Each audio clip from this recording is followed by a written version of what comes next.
Good evening, and thank you for joining us for the National Health Service Corps' 2012 webinar series. Tonight's webinar is Motivational Interviewing, presented by Kelly Gannon. Ms. Gannon is the Chief Operating Officer of 7 County Services, a large community health center located in Louisville, Kentucky.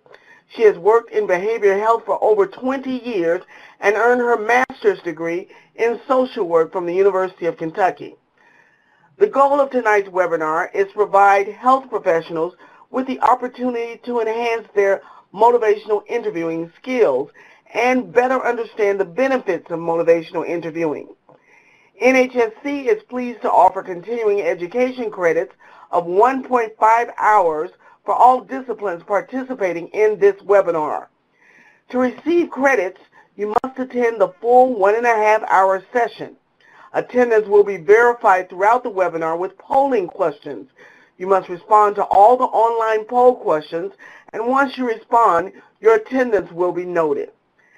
At the conclusion of the presentation, the operator will provide instructions on how to submit a question through the conference bridge line. You can also type a question on the screen at any time. There will also be an evaluation after the Q&A session. We would greatly appreciate it if you took a few minutes to fill out the evaluation so we can continue to improve our future sessions. Thank you again for joining the 2012 NHSC webinar series. We hope you find this webinar useful in providing service in your community. Now please welcome Kelly Gannon. Thank you, Barbara, very much. And I'm happy to be with you this evening to share with you some exciting things about motivational interviewing.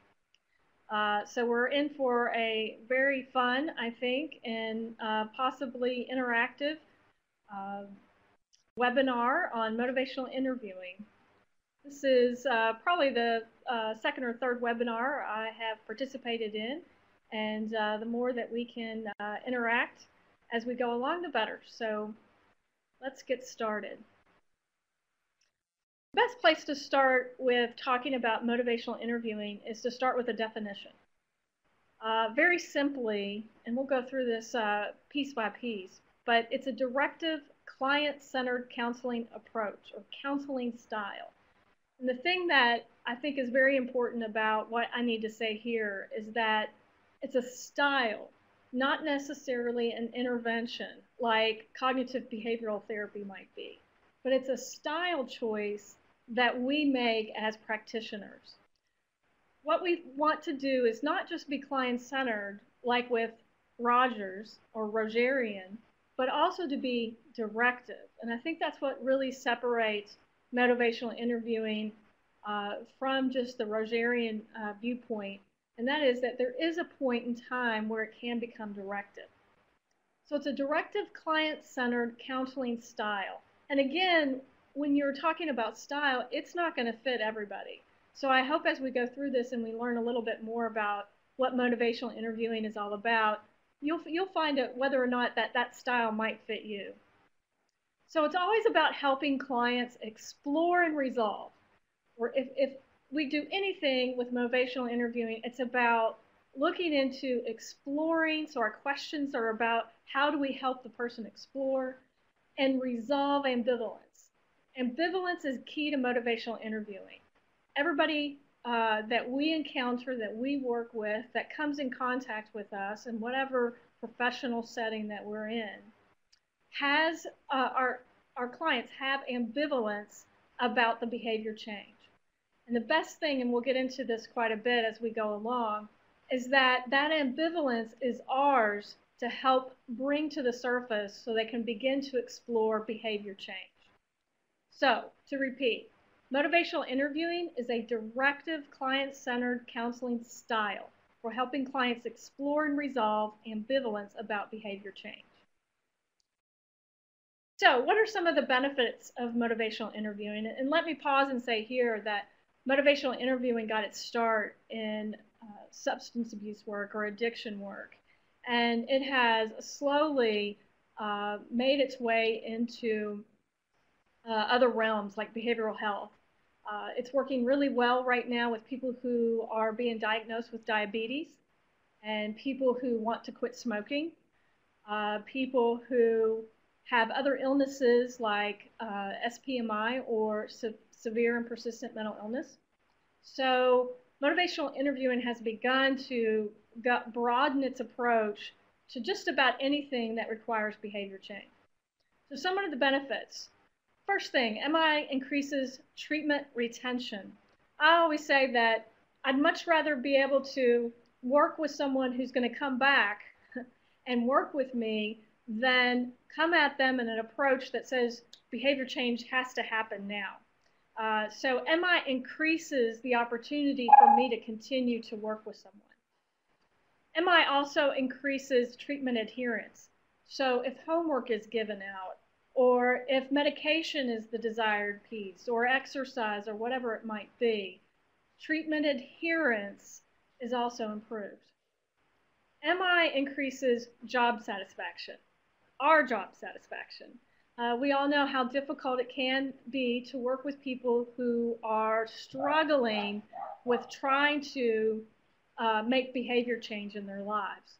So MI, using that style, can really increase your job satisfaction.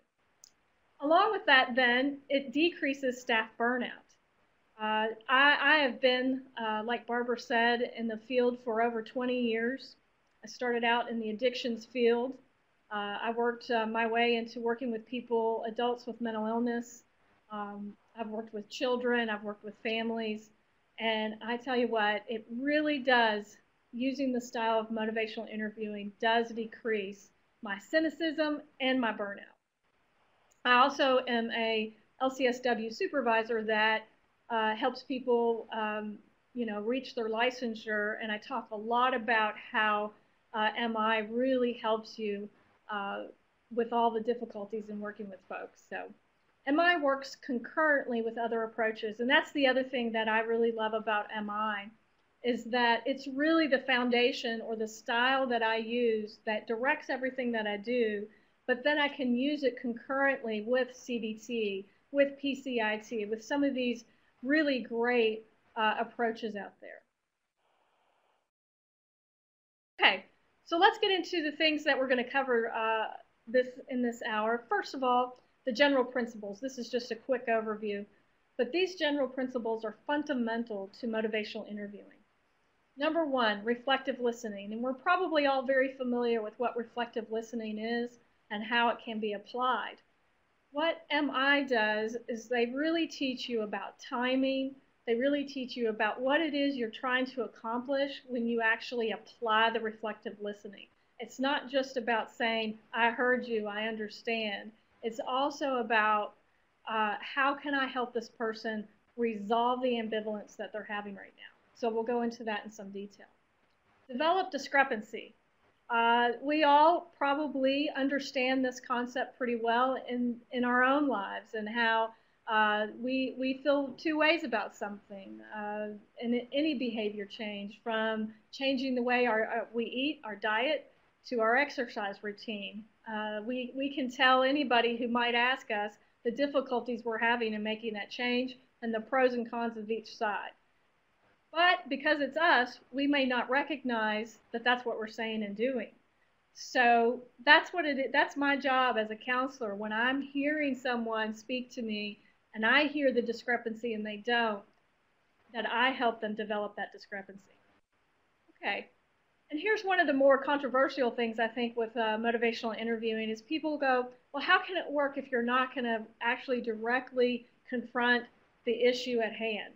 Especially when someone says to you that, well, I don't want to change, I don't think I need to change, and I don't need to be here. How do you avoid direct confrontation? Well, we'll talk about that a little bit. That is essential with rolling with resistance as well, that we need to do. And that is, when resistance comes up, it's actually a key to the therapist that you're the one who needs to change your approach. Not that the client needs to change what they're doing. We'll talk about that. And then support self-efficacy. A lot of times we forget that our clients are the ones who know the answers to their own questions. And we really need to to work on supporting that. And that's what reflective listening does as well, is help us support that self-efficacy. We'll go into that as well. So that's just an overview of the general principles of motivational interviewing.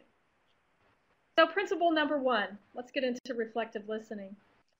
Like I said, reflective listening is not just about, oh, I heard you, I'm listening, I got it. It's also about facilitating change. And so you're very timely in the way that you use your reflections. Skillful reflective listening is essential to raising client awareness.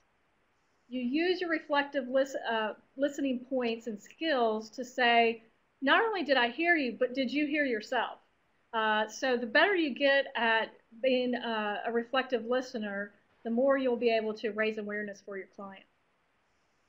It does build the working alliance, and that's essential. And a lot of people that I've worked with, staff people and LCSWs and so forth, really have good skills related to building that working alliance. So the reflective listening skills are there. It's just a matter of heightening them and becoming better at it with your timing around it and what you're looking for to reflect. And I think that's exactly what motivational interviewing teaches us to do. What is it exactly that I need to pick out of what they just said to reflect back?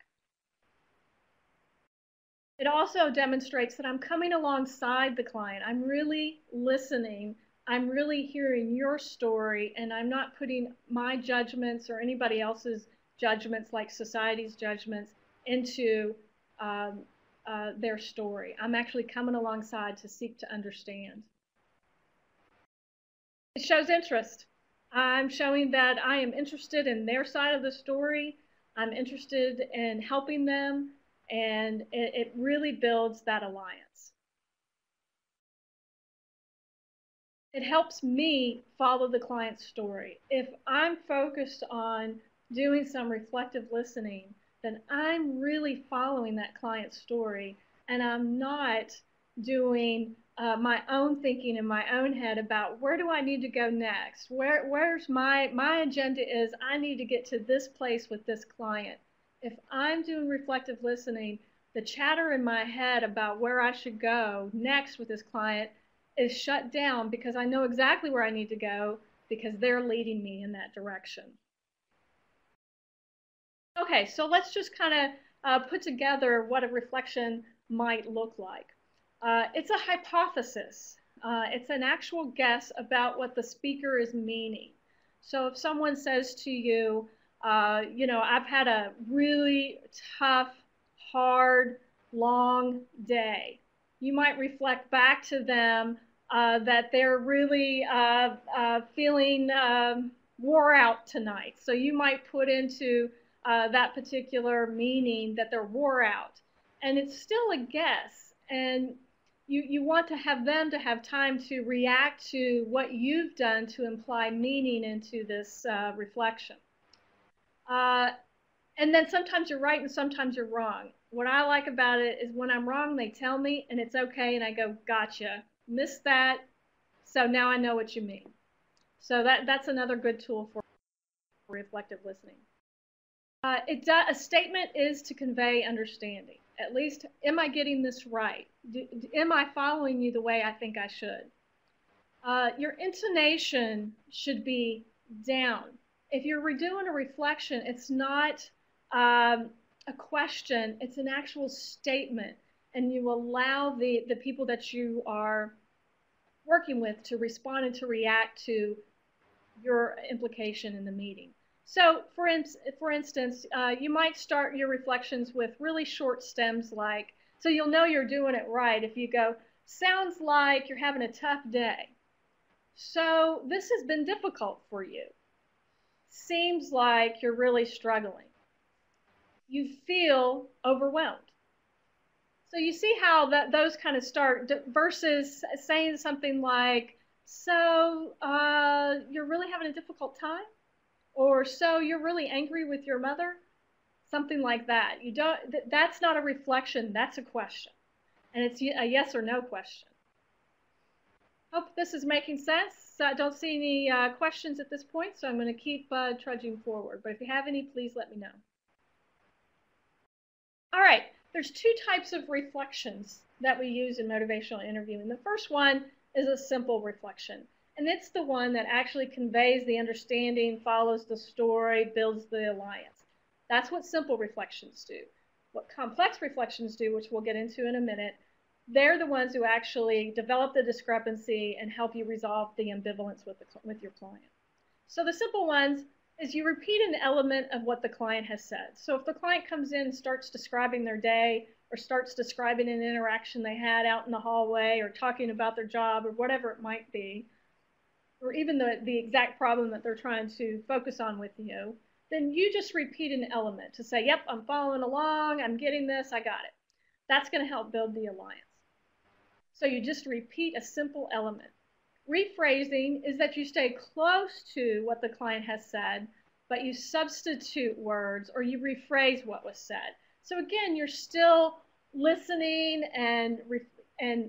but you're just applying a little bit more meaning to what might be going on. Like if someone says, well, I don't know, today's been tough, and then they describe a few things and you use the word overwhelmed, it's just another way of saying, oh, yeah, I think it is. I'm kind of overwhelmed. I've got too many, or you use a metaphor and you might say, you're juggling a lot of things in the air. Again, these are very simple just to build alliance. Now the complex reflections.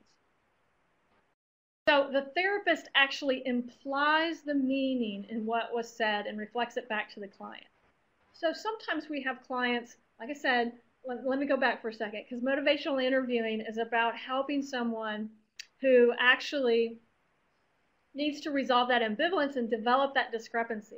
And as I said earlier, not everybody is always aware of their own discrepancies. So, and the fact that we can talk just right out right now and not even hear ourselves say these discrepancies.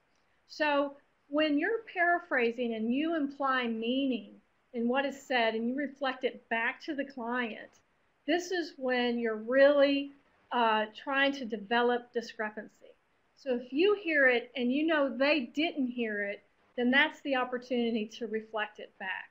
So as an example that might help here to establish this, I'll share with you just briefly about a client that I worked with who came into the first session and told me that she had just finished going through medical detox and was now off morphine for the first time in 25 years.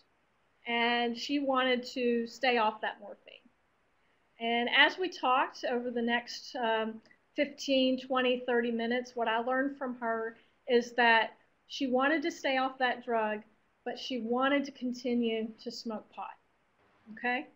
Now, what do I know as a therapist, and what many of you are probably thinking right now as well?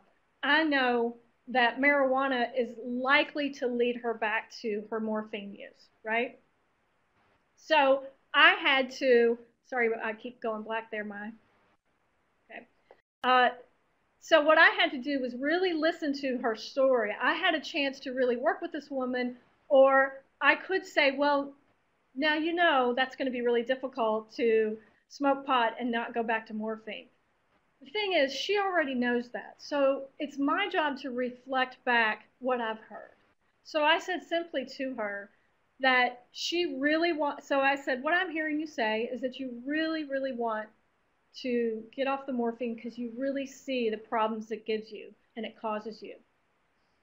Over here, though, you have marijuana, which doesn't cause you any problems, and you would like to continue to smoke marijuana but not do your morphine. And she said yes. I then was able to ask, well, how is that going to work? I put it back on her to answer the question. How does that work? How does one continue to smoke pot and not do morphine? We were able to have a conversation. So I hope that makes sense. So we're implying the meaning in what was said and reflect it back to the client. I implied to her that that might be a difficult thing. Tell me how that's going to work. All right. Another thing is reflection of feelings. A lot of times when I'm working with folks, they don't know how to label their feelings.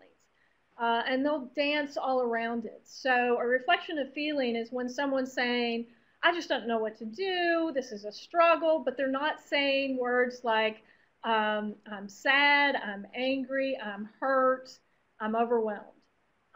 Reflection of a feeling can be very powerful in helping someone understand and really connect with something that they have not connected with before. And it's that discrepancy where they're saying, wow, I never knew that I felt that way until you said that. Some of you may have had an experience like that when you've said something and you've reflected something and a client goes, yeah, oh my gosh, I never thought of it that way. That's what this reflection of feelings is all about. Metaphors. Metaphors are powerful because it's able to distance the client from their the feelings that they might have that might be too difficult for them to actually experience. And if we talk about things in metaphors, it's just easier to do that. So I find them to be very, very powerful, and they're complex reflections about helping someone develop discrepancy really well. So again, I hope I've explained well that there are simple reflections, and I think we all kind of innately carry some of those, that skill level, but the complex is more about the actual timing around, hey, I heard a discrepancy, or I hear the ambivalence in what they're talking about, and it's my job to elevate it to a level that they can talk about it.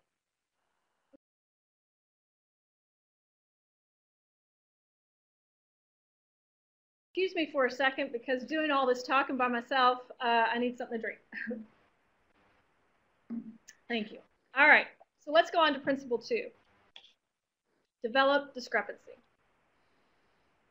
Okay, discrepancy between what it is it's between present behavior and important goals for the future will motivate change. That's what discrepancy will do for us. So 2 things out of this that I need to know is, what are you doing today that does not fit into your ultimate goal for behavior change? And I say this as simply as, if I'm working with a woman who comes in and says, I really want to not hear the voices in my head anymore. But she says to us, but I don't want to take that medication because of the side effects. So what I need to look at is, how do we bring the 2 together, that she wants to stay off the, not hear the voices and not take the medication. How do we bring those 2 together so we can motivate change? That's why it's always, always important that when I work with someone, the first thing that I ask them is what's their goal? What is the goal? If I don't have that, then I have nothing to refer back to, and I'm not going to be able to develop the discrepancy that the client needs. So always start with what their goal is. And believe me, I've worked with very different goals, from I don't want to be on morphine, but I want to smoke pot, to I want my baby back that DCBS took from me, child agency took from me, to I just want my probation officer off my back. Great. If that's your goal, I want to help you reach that. What's it going to take to get us to help you to reach that goal? Many times, clients' goals do not match my goals, or what I would see, or what an agency might see as what is needed in order to help this person get better. But their get better might be different than mine. So again, the first thing, 2 things out of this. First thing, you need to know what the goal is, and you need to know what their present behavior is doing to either hurt that goal, accomplish that, or accomplish that goal. Next thing, identify the ambivalence to raise the awareness. Motivational interviewing is just there to help raise awareness, so they do all of the talking, they do all of the arguing of the both sides. It's not my job to be the expert and land on one side to help them understand or to educate them on what is not good about their present behavior or how they need to change. When the ambivalence is identified, I'm raising their awareness so that they can do the arguing for change. We'll talk a little bit more about that in a minute. All right, we invite the client to present the arguments for change. I just said that. That's exactly what we need to move into. It's just, if I've got the client going, on the one hand, I'm doing this, and on the other hand, I want to do this, how do I make it work? Then I'm doing my job with MI. We always should separate the behavior from the person. This is not about when we're working with someone, I'm not working with an addict, or I'm not working with someone with mental illness, that is schizophrenic. I'm working with someone who suffers from a mental illness. So we always got to be very diligent about that. All right, so here's how to develop discrepancy. The best way is to use reflections. First, we would use a very simple strategic reflection called double-sided. And I've already kind of demonstrated that a little bit and even used my hands to do that, which is, on one hand, you're saying this, but on the other hand, you're doing this. Let me give you an example. I worked with a lot of women who had to see me and were sent and referred to me by a court order because when they went in to deliver, their baby tested positive and their baby was removed, and they were given a caseworker immediately, and I started working with them to help them get their baby back. Well, the number one thing that the referring social worker wants is that they quit using and have clean urine screens. Part of that, then, if they do that and they're successful, they can get their child back. And every single woman that came in to see me would say to me, yes, Kelly, that's my goal, is to get my child back. And then I would go into, so what is it going to take to get there? And I remember one woman in particular who said, I don't have a problem not using drugs, and that's not going to be a problem. The biggest problem for me is that they want me to stop hanging out with my boyfriend or the baby's father. And I'm going to have a hard time doing that. So when she came in and we were talking, she told me about her weekend, and I was able to use a double-sided reflection because I had a very clear goal that she gave me from the first session, which is she wants her baby back. So I said, so if I understand this right, and what I'm hearing you say to me is that you really want to have this relationship with your newborn daughter, yet you're still finding it very difficult to stay away from the baby's father. And she says yes, because she had just told me about visiting with him, and then I allowed her to go on with the argument, to say, yes, this is what I'm doing, this is how I'm struggling. It really opened up the conversation to a point where she was then arguing her own problems with this behavior change.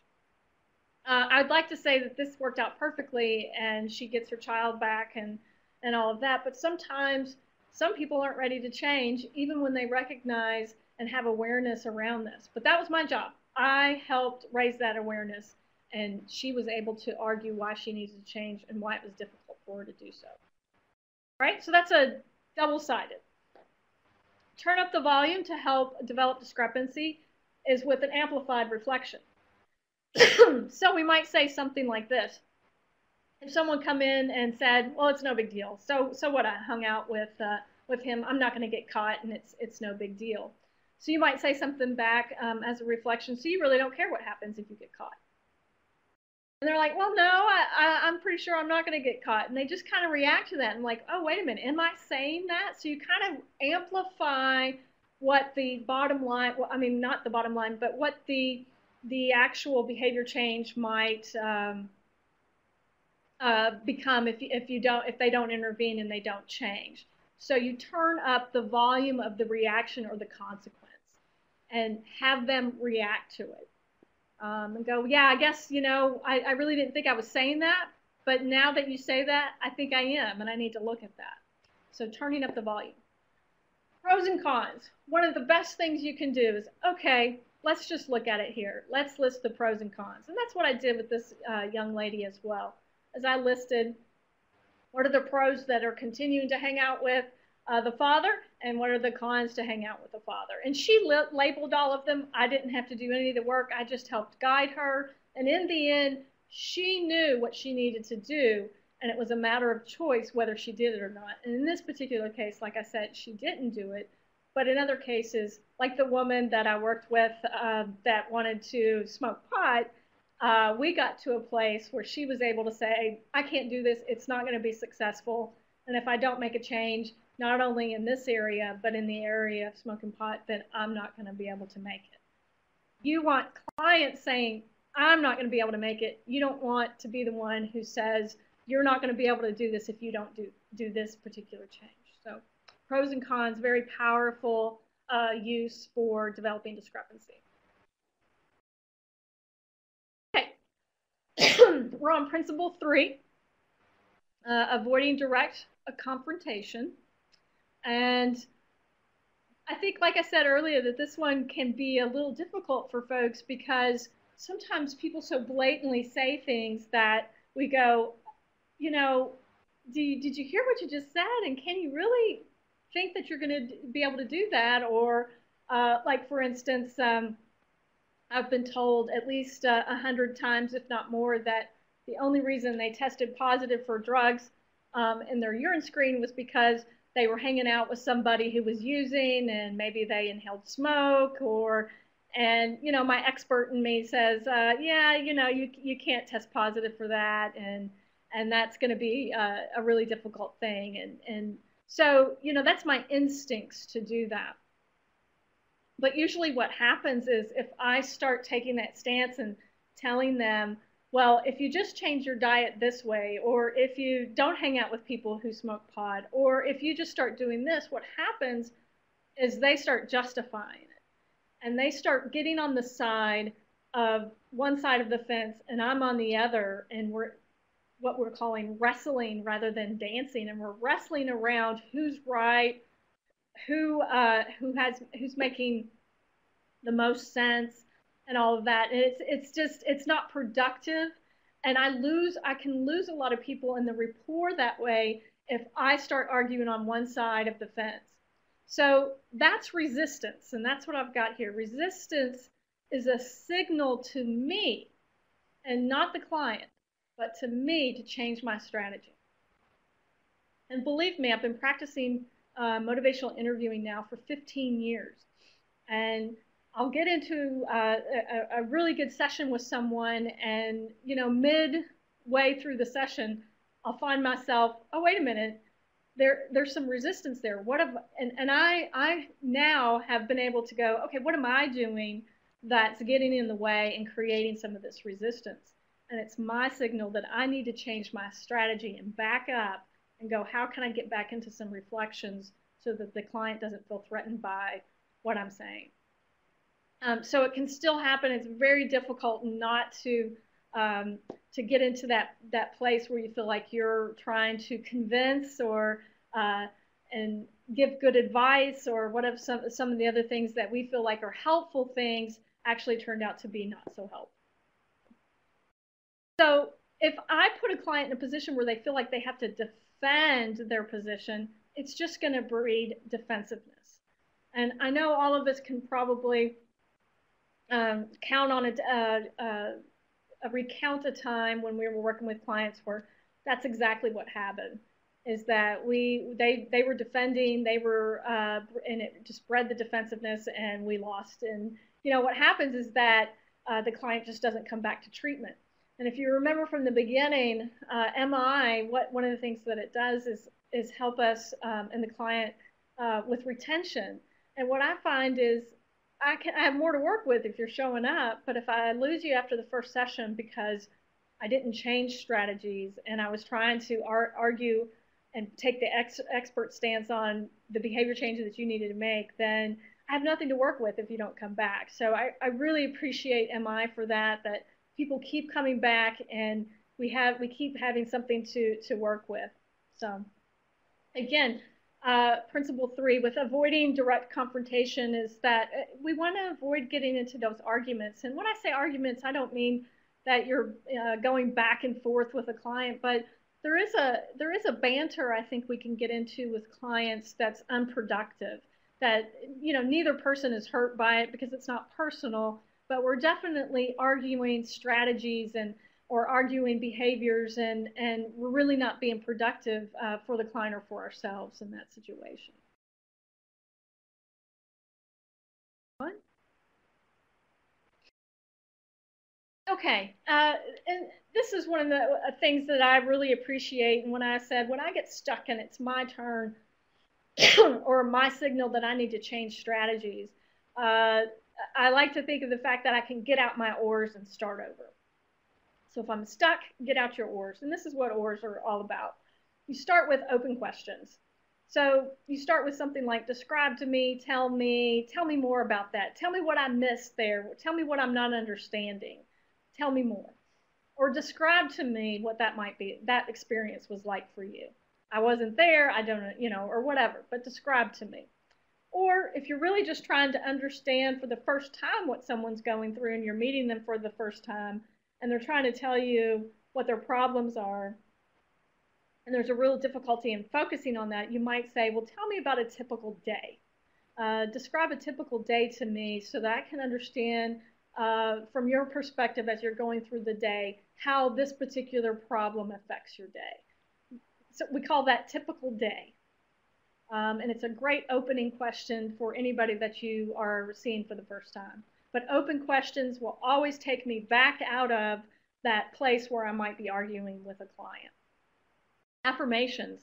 I think sometimes we forget to give those affirmations. And affirmations should be what we call labeled. You don't want to say, glad you're here. Instead, you want to say, good for you for showing up today, because I know that being here isn't what you like to do, but you showed up today, and that's progress towards your goal to get your probation officer off your back. So actually label what you're affirming. Some of you may be familiar with parent-child interaction therapy, and part of the pride skills there is to do labeled praise. And that's the same thing here. You really want to label exactly what you're praising. And it's good. It's just always good for people to hear affirmations about themselves and how they're doing. Okay, we talked about reflections. It's what I do the most. If I were to do a session right now and show you some of the skills, and just kind of do a 5-minute walkthrough with a client and using my motivational interviewing skills, 90% of what I do would be reflections, which means that I'm not even asking questions to lead them in any direction. I'm just reflecting what they're giving me, and we're making progress, and I'm raising awareness, and I'm helping them resolve that ambivalence. Again, that's the whole focus of motivational interviewing, raising the awareness of the ambivalence and resolving the discrepancies. So reflections do that. 90%. That's all I need really is the the reflections. And then a summarize. Summarize is the best tool for me to actually get out of that stuck place. So when I find myself with a client and I'm like, I don't know what to do next, I don't know what good open questions to ask, I'm just lost and I feel like we're in an impasse and I really don't know what to do, then summarizing really helps. And it's actually a reflection, but it just goes larger than just a simple or complex reflection. It actually summarizes to where you all are to that point. So you might say, so we've talked about these 3 issues, and now we're at a place where we don't know which out of the 3 is the best place to go. So I heard you say this, this, and this about these 3 things. Where do you want to go from here? So that's what a summary would do, is you summarize where you are, and then you ask a question about, okay, what's next steps? And you ask them to lead you to the next step. Sometimes you get it right, sometimes you don't, and that's okay. But summary can really, it will move the session along at least, especially if you feel like you're stuck. It has worked for me every time. So again, when you're stuck, get out your oars. All right, this is a little bit more about summary that I just talked about. So set up your statement. Let me see if I have this right. Let me tell you where I think we are right now.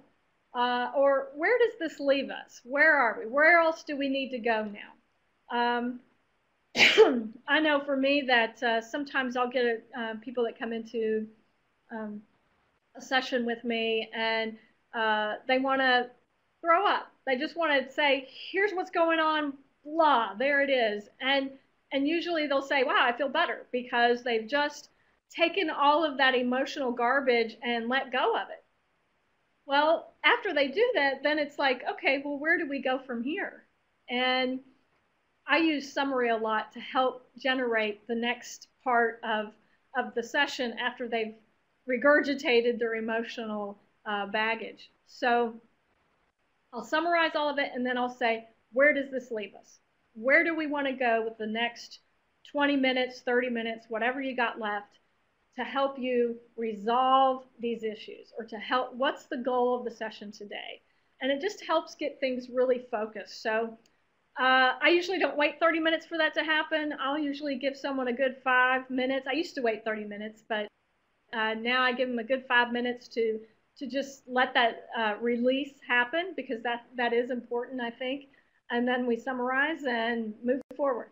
When people are asked direct questions like that, I think it's very easy for them to move forward after that. But if we just allow it to go on, it will. That's what will happen. Okay, principle 4. I'm going to take another break here. Right. Is rolling with the resistance. I think sometimes when I'm in a live presentation, I'll sometimes get pushback on this, where people go, you know, resistance is natural, and I think an appropriate part of what we do when we're working with people. But a lot of people, and this is where the style piece comes in, where you go, okay, this may not be for me. That motivational interviewing as a style may not be working for me. And that's okay. In fact, if you recognize that about yourself, I think that's great, because you don't want to be using a particular practice or approach to therapy in a way that's not going to be comfortable for you. So this is where I think this principle is what makes or breaks some people around using MI or not. So let me just get all these on here. Okay, so we want to avoid that arguing for change. I think I've summed that up pretty nicely for you so far, that it gets us nowhere, and it's only going to breed defensiveness in the client, and most of the time the client won't come back because they don't find working with us very useful in that way. New perspectives and information are invited, but not imposed. So anytime I've wanted to maybe give information or provide information, it's always invited.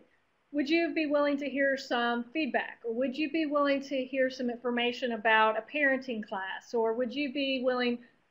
I always ask for the invitation to do that rather than just naturally impose it on them. People find that to be very nice. They like the idea of being asked if the advice can be given, and they're more likely to receive it better if you ask to be invited to give that. However, I don't give much advice if I'm practicing motivational interviewing, because, and then this next bullet point emphasizes this, that the client is the most valuable resource in finding solutions to their problems. If you ask me about any of my problems, and you ask me to tell you what my problem is with the problem, like say for exercise, for example, and why I have a hard time getting motivated and that sort of thing, then I can tell you both sides of the equation. I can tell you why I need to do it, and I can tell you why I don't. I can tell you why it's good for me, and I can tell you why I still lack the motivation to do it. Even though a client may not give you that information, it's inside of them as well. So just like the client I was working with, who wanted to hang out, continue to hang out with the baby's father, but also knew that if she did that, that she would have a difficult time getting her child back. She could argue the pros and cons of hanging out with that father. She didn't need me to tell her what she should and shouldn't be doing around that. And again, motivational interviewing is designed to help me help her raise that awareness so she can resolve the ambivalence around it. So let's not forget that the client is the most valuable resource in finding solutions to their problems. And then use your ORs. So this is how you roll resistance. First, you avoid arguing, you step back, and you use your oars if you find yourself arguing. You constantly look for the client to provide the solution, and you ask for new perspectives to be invited. You don't impose it. Okay. This is the part as well, like I said, that separates people from, do I really want to use motivational interviewing or not? And that is, I really think MI forces us to look at ourselves. What am I doing to contribute to this process with this client? What do I need to do different when a signal goes up that I'm seeing some resistance in this client? And so this is what gets in the way, I think. This is what breeds defensiveness. This is what creates some problems, I think, in the therapeutic relationship. And that is the therapist roadblocks. This is how we get in the way. First thing that we do is that we have premature problem solving. I usually, when I'm in a live seminar, say, raise your hand if you've ever done that. And everybody raises their hand. Part of that is because we've been trained that way. That isn't that my job? I want to help and I want to be helpful, and so I want to help people solve their problems. But a lot of times we're guilty of prematurely jumping in there too quickly when someone's just not ready to hear it the way that will be useful to them.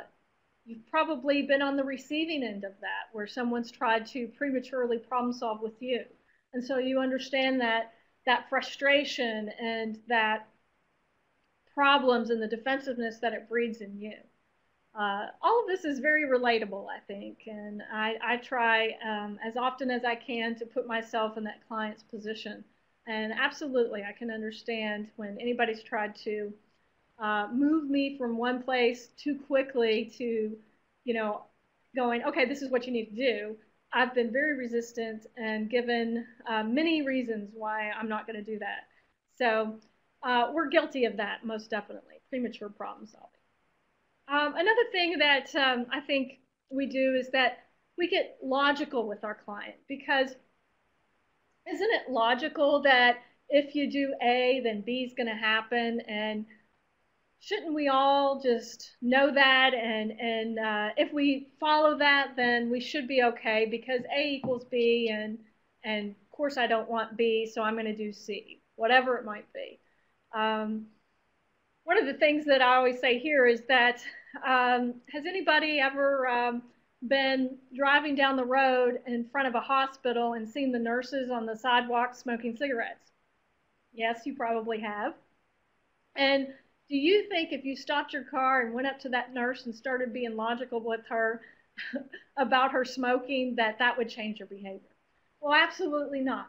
Logic is not a motivator for change. And it hasn't been, and it won't be. And as soon as I try to start being logical with my client is when I start breeding that defensiveness from them and creating a roadblock for us to move together and forward. I've mentioned this one, expert stance. It's easy to jump right into that because, again, we want to be helpful. We want to make sure that people are getting the right education, that they understand things that they haven't understood before. And if I know that and I have that information, then I should impart that to them. But with MI, it's very very difficult for people to really, sorry, I lost my train of thought there for just a second, to hear that expert stance.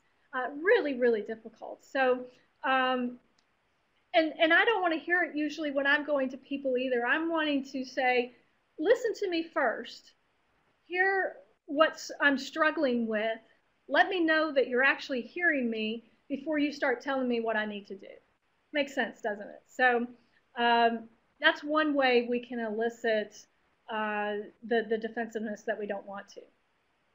We get in our way of the therapy. All right, another thing we do is that we forget that the client is there and we don't elicit client ideas about change because we think, or we forget that they're their own expert. I am my own expert on me. I know what works for me. And if you get that out of me and you're trying to work towards behavior change with me, then you got to treat me like that unique individual that I am.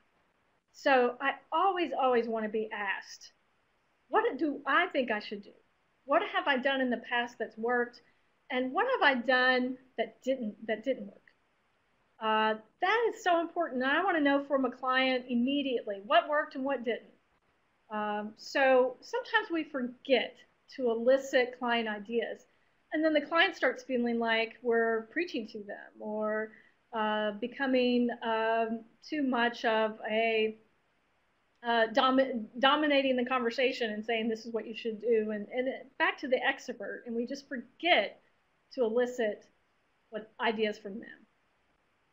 I usually at this time would say raise your hand if you have ever been in a situation where you really struggling with, can this client really change? I don't know about you, but when I've come into work before, I've had a list of clients that I'm going to see that day just right in front of me, and I'll go down the list and I'll see that one and I'll go, oh, not her. Yeah, it gets tough. It is hard work to stay on top of our game when we're working with people who don't change immediately, who, when we see them, we just know exactly what they need to do and they don't change. So if you stop believing that someone can change, you're not going to be very helpful. And I've been in that situation where I've stopped believing, and it shows. It shows. You don't want it to, and you do your best and everything, but it's reality. But MI changes that. So let me give you an example. I was working with a lady who was pregnant for the 4th time, and she had an 8-year-old daughter. That was her oldest. And her 2 other children had been removed, and they were living with their father. They're separate fathers, and this was her 4th child by a 4th man. And she comes in and she tells me that she's pregnant again, and she needs to make a decision about what to do. And for her, she felt like she had 3 options. One was to abort. 2 was to keep the child, and 3 was to deliver and let the baby be adopted. So things were going along well. Felt like, 3 options, that's good. She knows what she's talking about. She's thinking about this. And then the next thing she says to me is, so I've decided to let my 8-year-old decide. I'm going to let my 8-year-old decide what I should do. You're probably reacting right now like I did, which was, oh my gosh, you can't let an 8-year-old make an adult decision like that. My first thing was, this woman's never going to change. She's never going to, I immediately, I think my heart sunk. My face probably showed some reaction of just going, we can't do this. We can't keep doing this. So everything in me, all of my therapist roadblocks wanted to jump in and just take care of that. Instead, I reflected. And what I said to her was, so let me understand. You understand that you have really 3 solid options that you can make, 3 decision points. And for you, you believe that the best person to make that decision is your 8-year-old daughter. And she goes, well, I think she should have a say in it. I said, okay, that's different than her making the decision. So let's talk about that. And it kept us moving in the conversation. And it got to a place where she said, that's wrong of me to put all of that on her. So just an example of, even though we don't believe a client can change, if we pull out our oars and pull out of our reflexive listening, it can get us to a place where the client is the one making the argument for why they should do something different. That time it worked. Confrontational, and I don't mean confrontational in a way that, that you're arguing back and forth, but basically you take the expert stance, or you take these other things and problem solving and becoming logical and all that with your client. And basically what that turns into a confrontational moment. And it's kind of what MI calls, you start wrestling with your client instead of dancing. And we all know what that looks like. You know, wrestling, you're throwing one thing one way, they're throwing a thing, an arm another way. But when you're dancing, you're moving with. And it's a great metaphor for me to look at. And when I'm with clients and I'm talking with them and the resistance comes up, I go, oh no, we're wrestling. What do I need to do different? So a lot of these things just can turn into an argument and confrontation. Again, along with not believing the client can change, then you become frustrated when they don't change. I've worked, excuse me, with many people for many years, and it took them a long time to change, but eventually they did. In particular, the woman who came in and said, I want to be off morphine, but I want to continue to smoke pot. She entered and left treatment with me 3 different times over three years. But each time she was ready to tackle that next step in her recovery, she came back to me. And I really believe that's because I accepted her every time right where she was. And that I always helped her I always elicited from her the arguments for change and never imparted to her what I thought she should do. And in the end, she stayed clean. Again, I think if I didn't use MI, she never would have come back after that first session, because if I didn't use MI and I just maintained my expert stance as an addiction professional, I would have said there's no way that you can smoke pot and not go back to morphine. And she wouldn't have come back to the next session. So that alone for me, this happened many years ago, was key to my acceptance of motivational interviewing as a key thing to help people accomplish change. But again, I have to be very cognizant of the fact that people don't change on my time schedule. I hope as I'm describing these things and you're hearing some of these stories that you're seeing the MI benefits that I talked about in the beginning, which really emphasize how my cynicism and my burnout are decreased, because what I see when I'm working with clients is that I'm really helping them resolve this ambivalence about change. And whether they change or not, I'm also helping them look at themselves in a way they never have before. So at least they're armed with the right information. Whether they choose to make that next step and change or not, I can't predict. But they can talk intelligently about what it takes for them to get past that hurdle if they choose to. All right.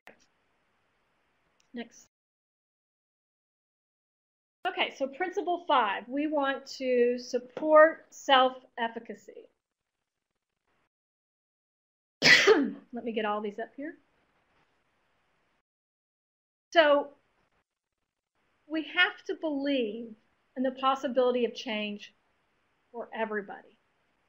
It is an important motivator. If I believe you can change and I have that type of optimism in my interactions with you, that's going to say a lot and go a long way. So belief in the possibility of change is an important motivator. We talk about, when I'm working with supervisees, I talk about pathological optimism. I have to be pathologically optimistic. So when I look down that list of folks that I'm going to see that day, that it doesn't matter whose name is on that list, I'm optimistic that all of them can change. The client is responsible for choosing and carrying out personal change.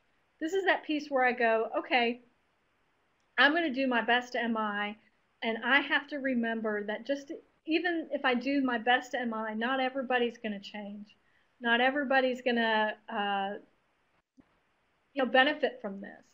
Even if I'm not doing my best MI, some people will change and some people won't. And I just got to remember that they have to carry out the personal change, and it's not up to me. No matter my best efforts, some people just are not going to change and make those changes in their life.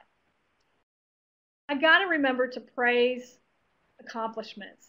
I have to affirm. I have to praise their strengths. You know, one of the questions that I like to ask when they identify a problem is, so tell me a little bit more about when you were at your best with this problem. So if the problem's depression, tell me about when you were dealing with your depression at your best.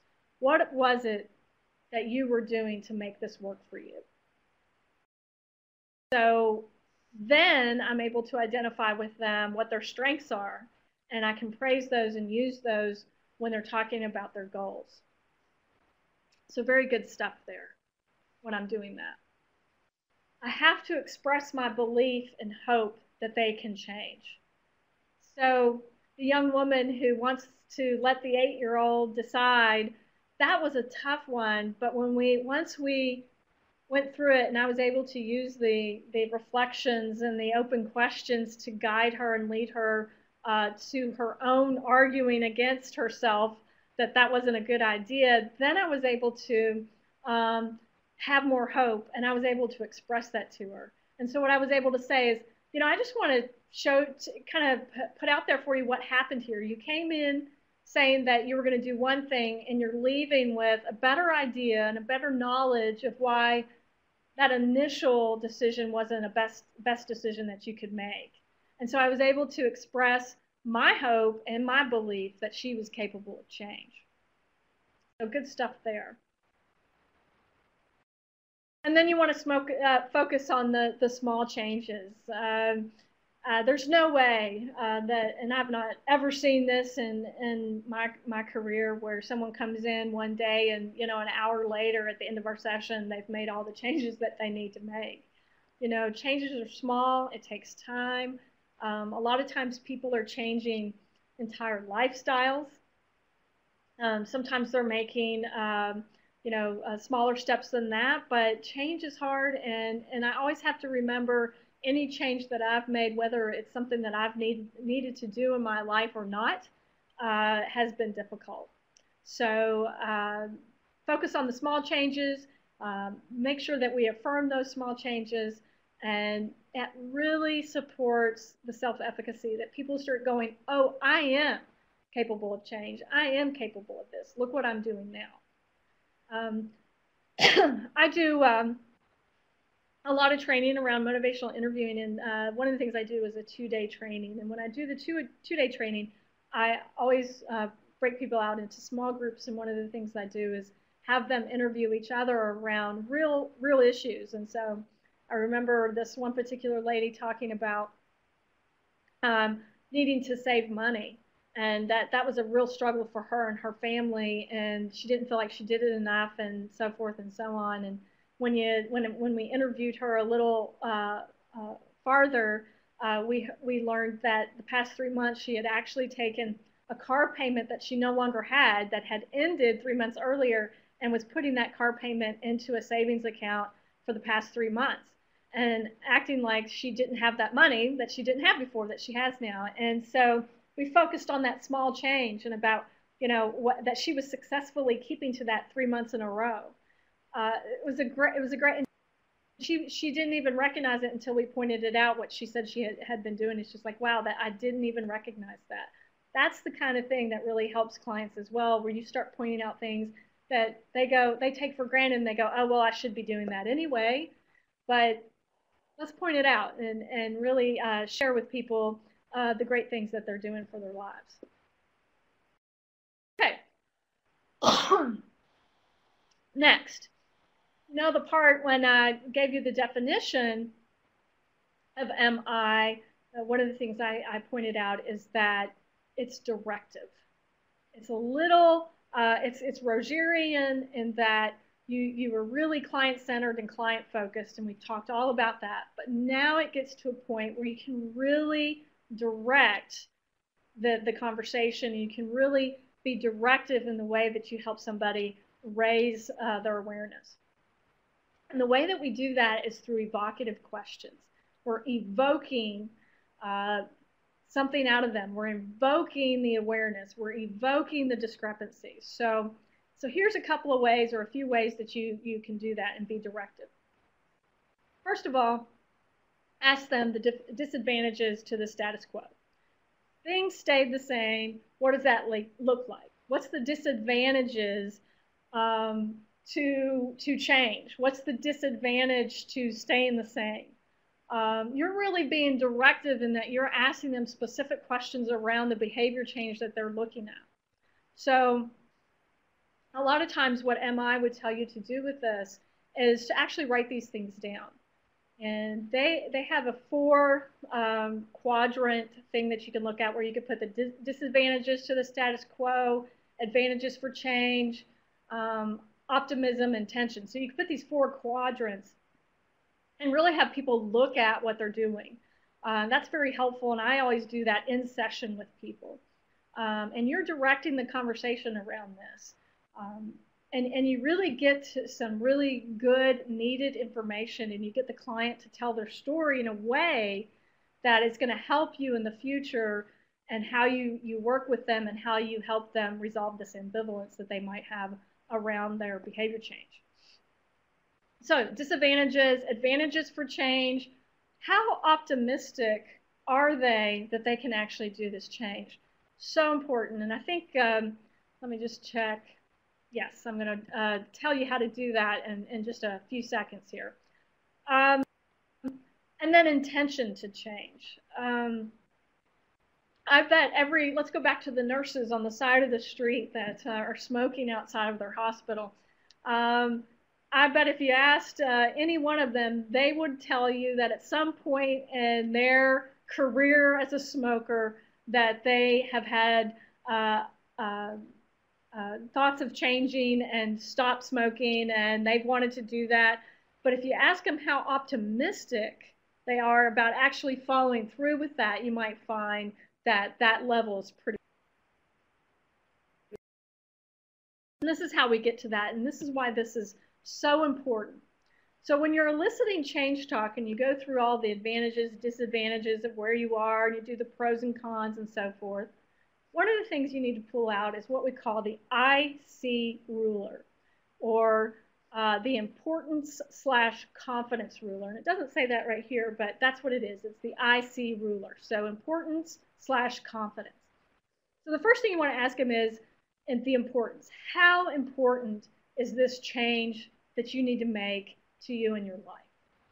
1 through 10, that's what you give them. You even have them graph it. You can put it on a piece of paper. I always do. Again, I think visual is always good, and they get to keep it, and they put it on the refrigerator or whatever else they might want to do with it. But you have this importance ruler, and they say, it's this important. It's a number 8 for me to change this particular behavior. That's the I. That's the important. Then you ask the confidence. How confident are you that you can make that change? And without a doubt, almost always, that number is a lot lower. So people might find something very important to them, but lack the confidence to do it. So some other questions that I ask around this importance ruler is, if you were at an 8, instead of asking someone, well, what would make it a 10, you only go up 1 number or down 1 number. Never go beyond 1 number. So if they say they're at an 8 in importance, then what would it take to become a 9? So you ask them, what would have to happen? What particular events or things or thinking around what you're doing, what would have to change in your current situation in order for it to become a 9? Or even better, you might say, really, an 8's really high, so what makes it not a 7 anymore? What took it from a 7 to an 8? And then find out what's happened recently that might have motivated them recently to move from a 7 to an 8. 8's pretty high as far as importance, and sometimes it's not even that high. But just as an example, no matter where they land, Only go one above or one below. Then you move from the importance part to the confidence part, and you do the same thing with that. So like I said, usually the confidence is a lot lower than it is important, and they give you a 4. And at that point, you would say, okay, let's try to make this a 5. How can we do that? Or what was it? It was a 3, but now it's a 4. So what's the difference there? Valuable information that I get from clients when I'm directing them in this exercise. They tell stories. It's not a simple, real quick, I see ruler, now I got your numbers, let's move on. I can spend an entire session going into stories around what makes it an 8 and not a 9, and then I can develop a treatment plan from this as well. So it was a tool, the IC ruler, that I didn't pick up in motivational interviewing when I started practicing it immediately. And I regret that because I went a couple, 3 years before I ever picked it up as a useful tool. And now I find that I can't work without it. And it's one of the first things that I do once I understand what the goal is. Then I can move forward with the IC ruler. So I find that very valuable. The next thing is you have to identify goals. Like I said, first session, I want to hear their story. I want to collect all the data I need to collect for my particular agency, because we know we got to do that. But I also want to identify the goals. And then a slash there, it didn't end with just the goals, but the values. Values are really important. So young ladies who want the children back tell me that they value family. So we always go back to that. How is it your value of holding family this high fitting in with your present behavior, with where you want to go in life and what you want to do? Values really take us back to what's important in life and what people will look at and talk about in ways that is different than just talking about a problem. So in other words, if I don't know what my client values in life and what they want out of it and what is important to them, then how can I really help them towards behavior change? And it's so important to have the values / goals talk with them. If I don't do that in the beginning, then I just don't feel like I have a real leg to stand on as far as moving forward in any kind of sessions with clients. So I'd like to mention that on here on the Adobe Connect, you can see under web links, it says Motivational Interviewing. I'd really like to encourage people to go to motivationalinterviewing.org. So many tools on there, from articles to exercises to help you learn how to get better at complex reflections. 2-day trainings, 4-day trainings, all kinds of information. So be sure to check that out. Also, one of the things that I want to point out on the Motivational Interviewing website is this thing called a values card sort. And so they give you and provide to you this whole exercise around how to get at the values that our clients hold and how you can use that as a valuable resource in moving forward with them when you're trying to develop a treatment plan. Again, just many valuable resources for motivational interviewing. Well, this is where we are to the point of questions. And so would love to engage in conversation as much as we can over the next 15 minutes. Looks like we have a question.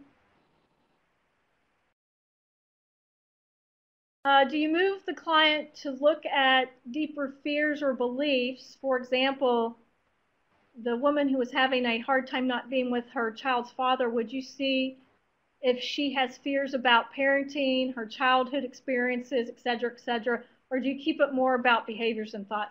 That's a very good question. How deep do we go? Is this psychoanalysis, or is this more about the here and now? And the answer is remember that motivational interviewing is not the intervention. It's the style in which you use to get somewhere. So the answer is yes, you can go there. It's a matter of whether the client wants to go there and whether you want to use psychotherapy to go there with her. Maybe you just choose to use cognitive behavioral therapy intervention to assist her. But it really depends on the client, and it depends on what intervention you choose to use. Hope that helps. Okay? How young of the next question is, how young of a child can this be used with? That's another good question. I tend to say that the child needs to be at least 8 or older, although I think little bits and pieces of it, like pros and cons and values and that sort of thing, can be used with kids as young as 6, 5, that sort of thing. But most people find that it works best with kids that are 8 and older. Okay. Next question. This seems great for clients with good insight or to develop insight. I'm wondering how this might be applied to clients with personality disorders where resistance is a major part of their pathology. Absolutely. I think that's what I was referring to with my struggles with people who had been in treatment with me for 3 or 4 years. Example, the woman who wanted her 8-year-old to make that decision. She was in treatment with me for years and years, and honestly, I think she got better, you know, but I don't know exactly. I think she made some better choices while she was working with me, but who knows where she is now or what she's doing. But she was able to develop the insight. I think I absolutely 100% believe that every client I'm working with knows the argument to both sides of the equation. So if they need to stop using drugs, they can tell you why they need to stop doing it, and they can tell you why it's difficult that they can't do it. I need to elicit that out of them. So in other words, everybody knows and everybody has the insight. Okay? Question? How would you translate this into group therapy? Great question. I use it in group therapy a lot. The difference is when I'm using it and I'm doing my reflections or asking my open questions, it's going to everybody and not just one person. And then the other good news is I get to facilitate the interaction between the two. So sometimes what happens is there's pressure that, you know, that expert stance and all those therapist robots I talked about. The clients tend to do that with each other, and it's interesting to watch the dynamics, and I get to sit back and just facilitate that and watch how that works. So absolutely, you can use it in group, and you should, and let the other clients do the therapist robot so you sit back and really use your MI skills. Can this be used for marriage counseling? I'll have to say that I have used it, but only on one partner, not together, not joint couples therapy. That might be a little difficult. I don't know that it can't be used, but I've just never done it. I've tended to stay away from it. To couples therapy completely. I prefer to do one partner and have the other partner see someone else. So I'm not as expert on that. Sorry about that. What is the lowest level of IQ? Would you say MI is not effective? Another great question. Not really sure. I think it's one of those things where you try it out and you see what works, because again, people are unique and individuals are unique, and there's no way to really necessarily know. But I do know that some people have reported to me that it felt like it just didn't feel right or feel good to work with someone with a lower IQ. But I say, you know, there's great things around MI that you can use, but maybe you can't use all the skills. Sometimes with like kids, for instance, when you do a lot of reflective listening, they tend to go, quit being a parrot. They start calling you out and saying, are you really, why do you keep repeating? You know, and this happens a little bit too with people with lower IQs. They just don't understand. And so I say it's about skill level. It's about you growing in this experience and understanding more how to use it and the timeliness of things. So I think you try it, see if it works out. If it doesn't, that's your cue to move to another strategy. All right, next question. Oops, I think I work in a low-income clinic. Many people I see have some drug-seeking behaviors, mostly linked to PTSD and depression. Anyways, the expectation of the providers is when they are sent to me is to cease the obvious behaviors, not usually the goal or even the concept to many of the clients' suggestions. That's exactly where I found myself every time I was working with a client who was referred to me by DCBS. And again, I started with, you're here, you're referred to me, your referral source wants one thing, let me ask you what you want. A lot of times they might say they want the referral source off their back. Okay, so tell me what it would take to get that referral source off your back. What do you have to, what are the expectations that they want you to abide by? And so I start with what they think their goal is, and what they say their goal is, which is to get them off their back. And we work from there. And it usually works out really well because they feel a sense of trust and that I'm listening and that I'm not trying to make the referral person's goal my goal as well, but that I'm going to work with them where they are with their goal. So again, it's just a matter of meeting the client where they are. Hope that helps. Next question. Oops. Been a hard time getting it to come up. There it is. How do we, I guess the question is, how do we interrupt, redirect for the folks that seem to use sessions to vent and don't really comfortably give you time to ask questions? I think the one I'm thinking of is afraid of the question I might ask. Okay, so basically, how do we redirect? I use summaries. I stop them and say, okay, I've been listening now for 5-10 minutes, and let me just summarize what I've heard. And then after you summarize, the most important thing you do next is the question. It's how important is that question you ask about the summary. So after the summary, so you might say, you have said this, this, and this. You've given us 10 things we could talk about today.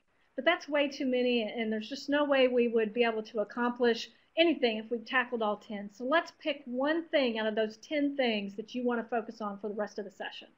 So I always use a summary. I let them vent, use the summary, and then start getting focused. Once I ask that question about what they want to focus on, then I might pull out the IC ruler or the pros and cons or the disadvantages to the status quo, and I try to ask those evocative questions. Hope that helps.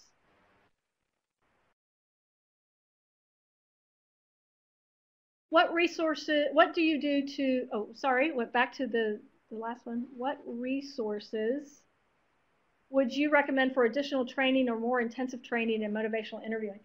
Great. Again, I think you start with going to the Motivational Interviewing website. Lots of information there, like I said, articles, there's training announcements on there, all kinds of resources that you really like. Would be great to read the book, Motivational Interviewing by Stephen Rolnick and John Miller.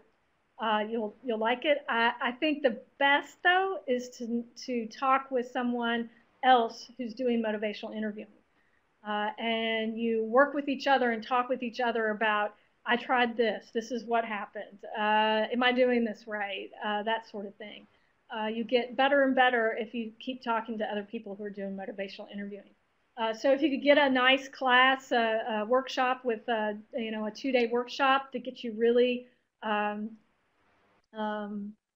educated in the concepts and everything, and then you just work. Do we have any questions on the phone? Then that'll help a lot. Again, I'd like to ask everyone, if they would like to ask a question, please press star and the number 1 on your telephone keypad. Again, that's star 1. And there are no questions over the phone lines? All right, well, we'd like to thank you, Ms. Gannon, for sharing that really important information, and thanks to all the NHSC webinar participants. And at this moment, we'd like to ask you to fill out the on-screen evaluation. Your opinion will help us further develop these webinars. Again, thanks for your opinion, and have a good evening. Ladies and gentlemen, thank you for your participation. You may now disconnect.